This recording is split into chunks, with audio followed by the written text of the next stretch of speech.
Hello everyone, welcome back to our YouTube channel. I am Pooja Singhania and today we will discuss the topic for class 11 depreciation. Okay, तो चलिए हम discuss करते हैं ये topic depreciation का।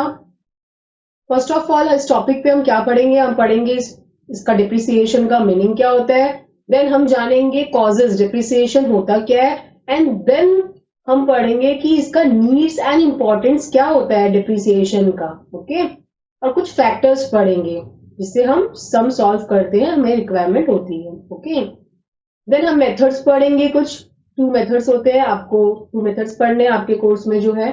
Okay, तो ये सब आपको इस वीडियो में पढ़ना है। ठीक है, ये वाला जो वीडियो रहेगा आपका, this video is only for theory and next video जो होगा उसमें मैं आपको प्रैक्टिकल सम्स करवाऊंगी। ओके, तो चलिए फर्स्ट ऑफ ऑल हम जानते हैं डिप्रिसिएशन का मीनिंग क्या होता है। होप आपको, आप डेली लाइफ में भी आपको पता है कि चीजें डिप्रिशिएट होती है बट आपको समझ नहीं आती है। जैसे कि एग्जांपल, आप सबसे इजी एग्जांपल ले सकते हो अपने मोबाइल फोन का। लाइक आप अपना मोबाइल जो फोन यूज करते हो वो कंटिन्यूअसली जैसे डिप्रिशिएट होता है। आप मुझे बोलिए, आप अगर एक मोबाइल फोन आज खरीद रहे हो फॉर एग्जाम्पल 20,000 का, तो आप मुझे बोलिए जो वो मोबाइल फोन है आफ्टर 1 ईयर या 2 ईयर्स उसका वैल्यू क्या 20,000 ही रहेगा? नो, का वैल्यू कम हो जाएगा। ठीक है, तो डेली लाइफ में जो होता है ये भी हमारा डिप्रिसिएशन ही होता है, बट यहाँ जो हम पढ़ते हैं ये हम अपना पर्सनल यूज वाली चीजें नहीं पढ़ते हैं, या हम बिजनेस के पर्पज से पढ़ेंगे। ठीक है, लाइक बिजनेस पर्पज, जैसे कि आपका अगर बिजनेस है तो उसमें आप यूज करते हो, ऑफिस है तो वहां पे बहुत सारी फर्नीचर्स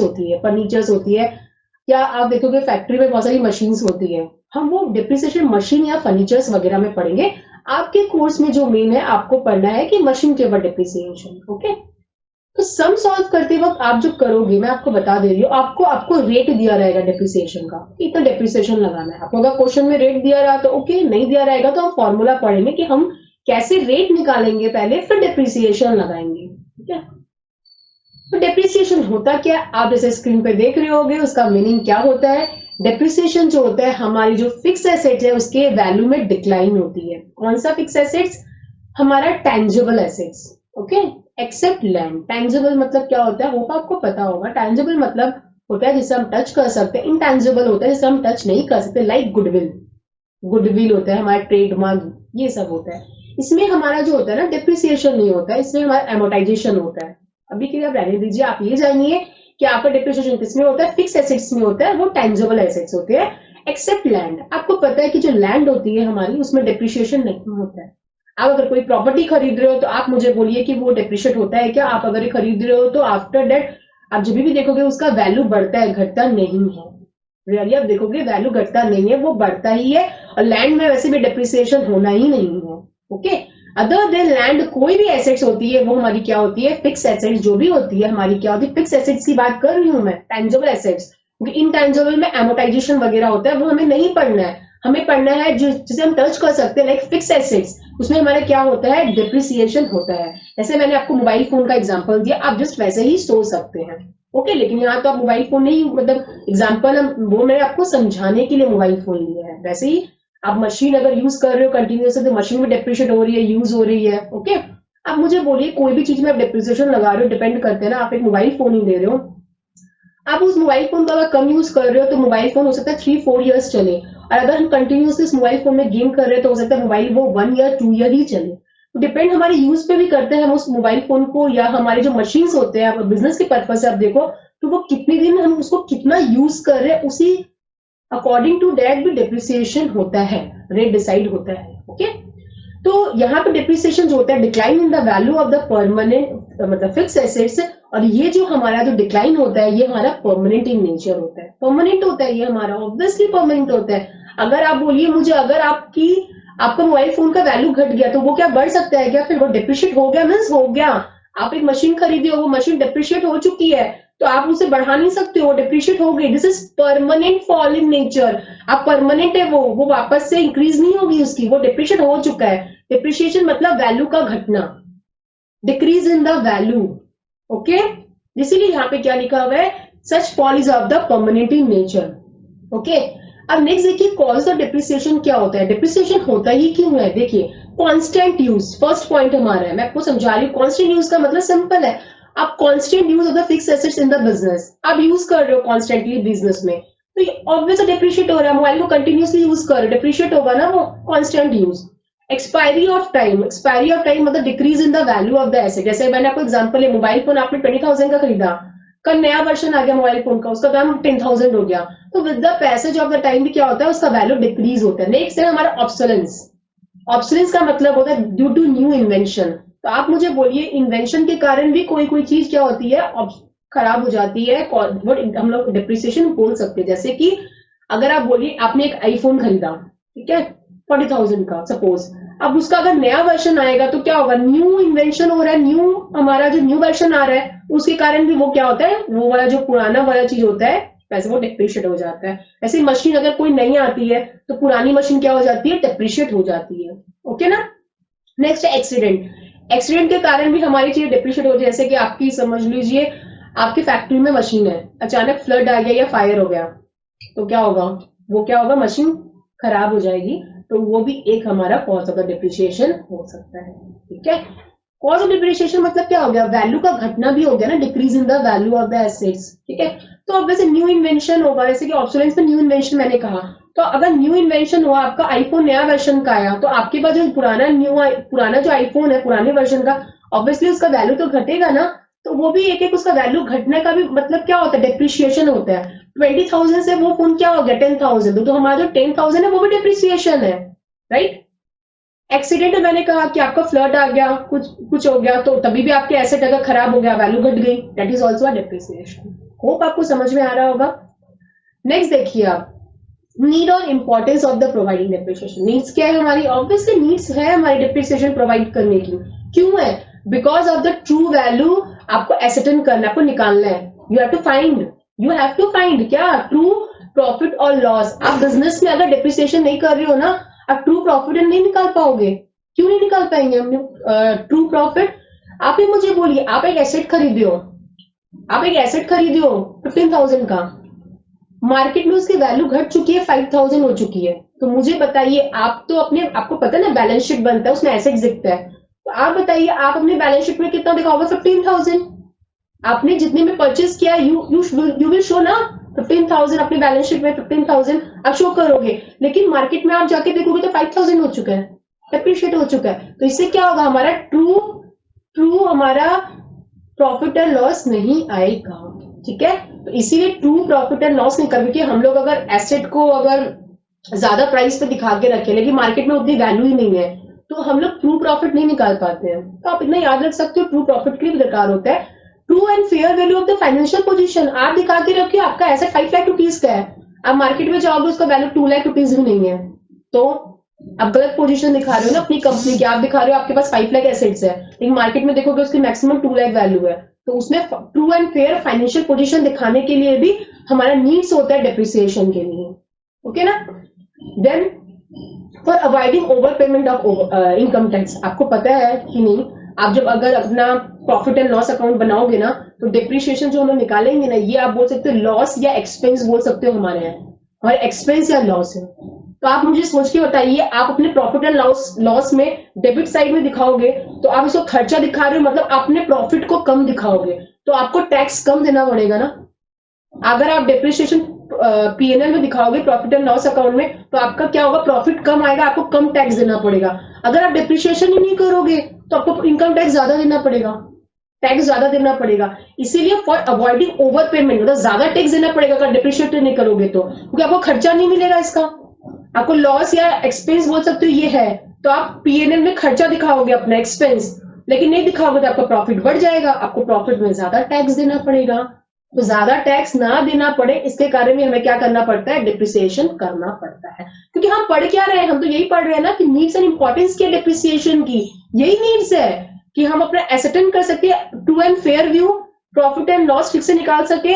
हम अपना ये नहीं कि हमने ज्यादा इनकम टैक्स दे दिया, ओवर पेमेंट कर दिया इनकम टैक्स का, राइट। नेक्स्ट है to ascertain the accurate cost of production. देखिए हम कोई चीज प्रोडक्शन कर रहे हैं अपने फैक्ट्री में, डिप्रिसिएशन भी एक खर्चा है, उसको भी हमें इंक्लूड सपोज करना है। अगर डिप्रिसिएशन नहीं करेंगे तो उसका खर्चा तो हम डालेंगे नहीं, मुझे पता ही नहीं चलेगा, वो भी हमारा कॉस्ट ऑफ द प्रोडक्शन है ना। आप अपना कुछ मैन्युफैक्चर कर रहे हो 10 रुपीज का, आप सेल कर रहे हो 15 रुपीज, आप सोच के रखिए 5 रुपीज मुझे प्रॉफिट कमाना है, 5 रुपीज प्रॉफिट कमाना है, आपको पता ही नहीं डेप्रिसिएशन का भी 1 रुपीज है, तो आप उसको ऐड ही नहीं करके रखिए।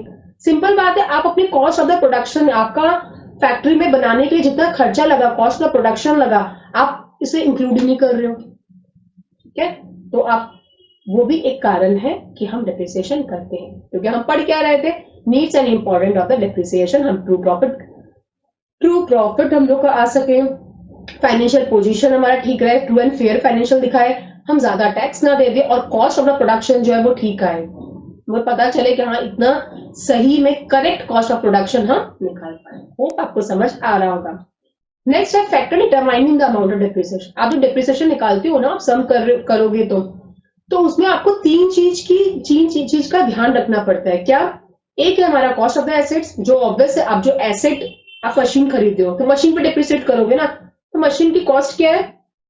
देन एस्टिमेटेड यूजफुल लाइफ, ये भी हमें निकालना पड़ता है। इसका मतलब क्या है, कोई भी एसेट है वो कितने दिन यूजफुल लाइफ होगा। आप अगर एक फोन खरीद रहे हो, आप ये सोच के चल रहे हो कि भाई अब मैंने 20,000 रुपीज का फोन खरीदा है, वो 5 ईयर चलेगा, तो आप क्या कर दोगे, 20,000 डिवाइड बाई 5। आप देख लीजिए जितना भी हमारा आएगा वो हम क्या करेंगे, एवरी ईयर 5 ईयर तक क्या करेंगे, एवरी ईयर उतना उतना डिप्रिसिएशन करते जाएंगे। ओके, तो हमें जानना पड़ता है, यहाँ पे हम लोग को दिया रहता है क्वेश्चन में कि कोई भी जो एसेट है वो हमारा कितना यूजफुल लाइफ है उस एसेट का। नेक्स्ट है हमारा स्क्रैप वैल्यू। जो भी आप एसेट या खरीद रहे हो, मशीन खरीद रहे हो, तो आपको क्वेश्चन में दिया रहता है कि आपका जो स्क्रैप वैल्यू का मतलब होता है, आप जब सेल करोगे, जैसे आपने आज खरीद लिया, अब जैसे मैंने क्या कहा आपको, जैसे आप अपने फोन खरीद 20,000 रुपीज का, आपका वैल्यू कम हो गया, भले जितना भी कम हो गया, आप उसको फ्लिपकार्ट में तो एक्सचेंज करते हो ना 2,000 3,000 रुपीज में, वो आपका क्या है, स्क्रैप वैल्यू है। वैसे मशीन है, मशीन भले क्या हो गया, डिप्रिशिएट हो गया, लास्ट में हो सकता है उसको बेच के सेल करने के बाद क्या हो गया, मुझे कुछ स्क्रैप वैल्यू रियलाइज हो, तो वो अगर रियलाइज होगा, क्वेश्चन में दिया रहा तो आप ले लीजिएगा, और नहीं दिया रहा तो आप क्या मानोगे, जीरो। लाइक आप फ्लिपकार्ट में करते हो, आपके पास फोन है, आप नया फोन खरीद रहे हो, आप एक्सचेंज कर रहे हो, कभी आप देखते हो फ्लिपकार्ट में आपका फोन का 2,000 3,000 रुपीज दिया जा रहा है, this is just scrap value. कभी आप देखते हो कुछ भी नहीं मिलेगा आपको, बिकॉज आपका जो फोन है उसका कंडीशन बिल्कुल भी सही नहीं है, अच्छा नहीं है, तो आप क्या लोगे, scrap value zero. Okay, then देखिए method of depreciation. Method depreciation क्या है आपका दो मेथड है। एक है हमारा, देख लीजिए स्ट्रेट लाइन मेथड, आपको नाम में समझ में आ रहा है, स्ट्रेट लाइन मेथड, जो आप डेप्रिसिएशन चार्ज करोगे कंटिन्यूअसली सेम डेप्रिसिएशन होगा। नेक्स्ट है हमारा, देख लीजिए स्क्रीन पे, रिटर्न डाउन वैल्यू मेथड, मतलब आपका जो वैल्यू ऑफ द एसेट है, आपने उस पर डेप्रिसिएशन किया, जो वैल्यू आएगा माइनस करने के बाद डेप्रिसिएशन है, उसके ऊपर अगेन डेप्रिसिएशन होगा। वेट मैं आपको दिखाऊंगी। तो पहले हम लोग स्टार्ट करते हैं, पहले वाला जो हमारा पहला है, देखिए यहाँ पे क्या है हमारा, स्ट्रेट लाइन मेथड। पहला क्या है हमारा, depreciation calculate on the cost of the asset. Obvious है, हम जो डेप्रिसिएशन करते हैं वो कॉस्ट ऑफ द एसेट पे करते हैं। Depreciation amount constant every year, हमेशा सेम रहता है, ठीक है। ये हमारा होता है स्ट्रेट। जैसे मैं आपको एग्जांपल दे देती हूँ, यहाँ पे आपका कॉस्ट है मशीन का कॉस्ट है आपका सपोज 1 लाख रुपीज, ठीक है। मैंने आपको रेट बता दिया डेप्रिसिएशन का, रेट ऑफ द डेप्रिसिएशन आपका हो गया 10%, ठीक है। तो यहाँ पे मेरा क्या आएगा, मैंने मान लिया कि स्क्रैप वैल्यू नहीं है, स्क्रैप वैल्यू मुझे कुछ नहीं मिलेगा सपोज, तो मैं क्या करूंगी, मैं इसमें डिप्रिसिएशन निकालूंगी। कैसे निकालूंगी, आप देख लीजिए, 1 lakh rupees minus zero, scrap नहीं है, स्क्रैप होता तो माइनस करते, मैंने जीरो लिया यहाँ पे, डिवाइडेड बाई, आप क्या लोगे यहाँ पे मुझे बताइए, यहाँ पे मुझे बताइए कितना होगा, आप यहाँ पे निकालोगे 10%, ठीक है। यहाँ पे आपको दरकार नहीं है, आपको यहाँ पे लाइव दी हुई है, मैंने आपको लाइव दे दिया है, सो आपको दरकार नहीं है, क्योंकि आप एक बार यहाँ पे आप देख लीजिए, जैसे कि मैं आपको एक वापस समझाती हूँ इसे। देखिए, आप जब ये निकाल रहे हो ना, आपको कॉस्ट ऑफ द ये दिया हुआ है क्वेश्चन में, तो आप जो कॉस्ट ऑफ द ये निकाल रहे हो, तब आपको इसमें डेप्रिसिएशन कितना लगाना है, 10%। तो आप क्या करोगे, आपका ये 1 लाख रुपीज आया, आप जब 1 लाख रुपीज यहाँ पे निकालोगे, तो यहाँ पे आपका क्या है मुझे बताइए, यहाँ पे आप मैंने 1 लाख रुपीज लिया, स्क्रैप वैल्यू जीरो लिया, अभी इसका मत लीजिए आप, आपका रेट ऑफ डेप्रिसिएशन कितना आया, 10% आया, तो आप क्या करोगे, 1 लाख पे आप लोगे 10%, ठीक है।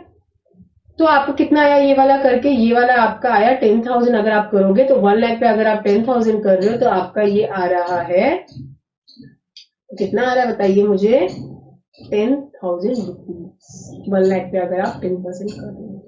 तो आप क्या करोगे, अगर मैंने आपको बता दिया कि आपका लाइफ ऑफ द एसेट जो है वो 5 ईयर्स है फॉर एग्जाम्पल, ठीक है, आप क्या करोगे एवरी ईयर आप क्या करोगे, एवरी ईयर आप क्या करोगे 10,000 आप डेप्रिसिएशन प्रॉफिट एंड लॉस में चार्ज करते हो, ठीक है। तो जो आपको दिया रहेगा लाइफ, वो आप क्या करोगे, आपने जैसे 1 लाख पे निकाल दिया 10%, तो आपका 10,000 आए, आप 5 ईयर्स तक आप हर बार 10,000 करते रहोगे। This is your straight line method. एक डेप्रिसिएशन हमेशा सेम रहेगा। नेक्स्ट देख लीजिए, मैं आपको यही बता रही थी, एनुअल डेप्रिसिएशन। देखिए, अगर आपको रेट क्वेश्चन में नहीं दिया हुआ तो कैसे निकालोगे, जो कॉस्ट रहेगा आपको जो लगेगा, आपका स्क्रैप वैल्यू एस्टिमेटेड होगा, रिसीडेबल वैल्यू और जितनी लाइफ होगी, ये आपका एनुअल डेप्रिसिएशन आएगा हर साल का। अब रेट कैसे निकालोगे, जो एनुअल आएगा divide by cost of the asset, तो आपका रेट आ जाएगा। क्वेश्चन में दिया रहेगा, नहीं दिया रहा तो ये फॉर्मूला याद कर लेना। नेक्स्ट है हमारा return down value method. Return down value method में हमारा क्या है, देखिए, रिटर्न डाउन वैल्यू का मेथड का मतलब है कि आपका depreciation charge every year on WDV. WDV मतलब रिटर्न डाउन वैल्यू, मतलब जो आपने डेप्रिसिएशन माइनस का जो अमाउंट आया अगेन उसी पर डेप्रिसिएशन लगेगा। इसमें क्या होता है, हमारा ऑब्वियस है, जो हमारा डेप्रिसिएशन है उसका वैल्यू जो है वो घटता रहता है। उसमें तो क्या था, हमेशा सेम आप डेप्रिसिएशन कर रहे हो। इसमें देखिए, मैं आपको समझाती हूँ कि आपका जो एसेट्स का वैल्यू है, सपोज आपका क्या है 1 लाख रुपीज, ठीक है, आपका रेट कितना है, सपोज आपका 5%, आपका डेप्रिसिएशन कितना आया मुझे बताइए, ये वाला आप अगर 1 लाख पे 5% करते हो तो आपका आता है यहाँ पे 5,000 आया। तो आप क्या करोगे, आप फर्स्ट ईयर में क्या करोगे, आपका मशीन का वैल्यू था कितना 1 लाख रुपीज, आपका डेप्रिसिएशन कितना आया 5,000 रुपीज ना। तो आप क्या करो 5,000 को माइनस कर दो, माइनस करके मेरा अमाउंट कितना आया 95,000। इसी को हम क्या बोलते हैं डब्ल्यूडीवी। ये जो आया इस पे अगेन आप क्या करोगे, डेप्रिसिएशन लगाओगे कितना 5%। तो आप निकाल लीजिए, आप अगर 95,000 पे 5% करोगे तो आपका कितना आएगा, आप देख लीजिए ये वाला, ठीक है, कैलकुलेट कर लीजिए आप, ठीक है, आप यहाँ पे कैलकुलेट कर लीजिएगा, आपका जो भी डेप्रिसिएशन आएगा आप निकाल लीजिए, फिर जो वैल्यू आएगा आपका माइनस करके इसे लिख देना। अगेन जो वैल्यू आएगा आप अगेन इस पर डेप्रिसिएशन लगाओगे 5%, फिर वो डेप्रिसिएशन माइनस करोगे, फिर एक वैल्यू आएगा वो डब्ल्यूडीवी होगा, फिर उस पर 5% होगा। This is our written down value of the assets, ठीक है। डब्ल्यूडीवी पे हमारा क्या लगेगा, डेप्रिसिएशन लगेगा, ठीक है। होप ये आपको मैंने जस्ट एक बताया है कि क्या होता है। आप जब क्वेश्चन करोगे ना, नेक्स्ट वीडियो में आपको क्वेश्चन कराऊंगी तो आपको और अच्छे से समझ में आ जाएगा, ओके। तो मैंने इस बार आपको थ्योरी बता दी है, जैसे कि ये मैंने आपको ये जर्नल दिया है ताकि आपका कंसेप्ट क्लियर हो जाए। जैसे देखिए, आप यहाँ पे है आपका परचेज ऑफ एसेट, जब आप बनाओगे ना लेजर तो आपको इजी रहेगा। मुझे बताइए क्या होगा, जैसे आप परचेज कर रहे हो तो एंट्री क्या होती है, asset account debit to bank account. अगर आपने पैसा नहीं दिया तो वेंडर या क्रेडिटर का नाम होता है, तो इसीलिए आप एसेट अकाउंट में मशीन अकाउंट अगर बना रहे हो और कुछ परचेज कर रहे हो एसेट, तब क्या लिखोगे टू बैंक। ये बहुत जन को समझ नहीं आता, वो लर्न कर लेते हैं, इसलिए आप समझ लीजिए जर्नल एंट्री, तो बहुत इजी लगेगा। आप एसेट खरीदे टू बैंक, जर्नल एंट्री ये एसेट खरीदने का एंट्री होता है, asset account debit to bank. हर साल आप डिप्रिसिएशन कर रहे हो, एंट्री क्या होगी, depreciation account debit to asset. Asset का वैल्यू कम हो रहा है, एसेट टू एसेट, डेप्रिसिएशन को आप लॉस एक्सपेंस बोल सकते हो, इसलिए हमारा डेबिट है। तो एसेट अकाउंट बनाओगे तो ऑब्वियसली क्या होगा, बाई डेप्रिसिएशन, हर साल आप करते रहोगे जितना भी क्वेश्चन में पूछा है हमसे। Amount release on the sale of the asset, realise हो रहा है, अब सेल कर रहे हो, सेल करने से क्या था, पैसा आता है, तो बैंक पैसा आया, एसेट कम हो गया बिकॉज वो चला गया, तो bank account debit to asset account. तो ऑब्वियसली एसेट अकाउंट में आप क्या लिखोगे, अगर सेल हो रहा है तो बाई बैंक, ठीक है।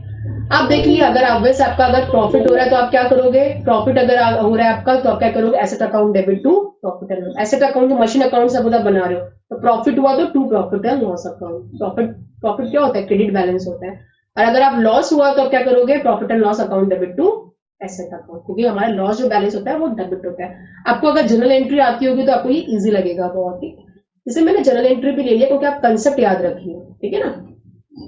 होप आपको ये अच्छे से समझ आया होगा। अब नेक्स्ट वीडियो में हम इसकी क्वेश्चन की प्रैक्टिस करेंगे। आज के लिए इतना ही रहा। Thank you everyone.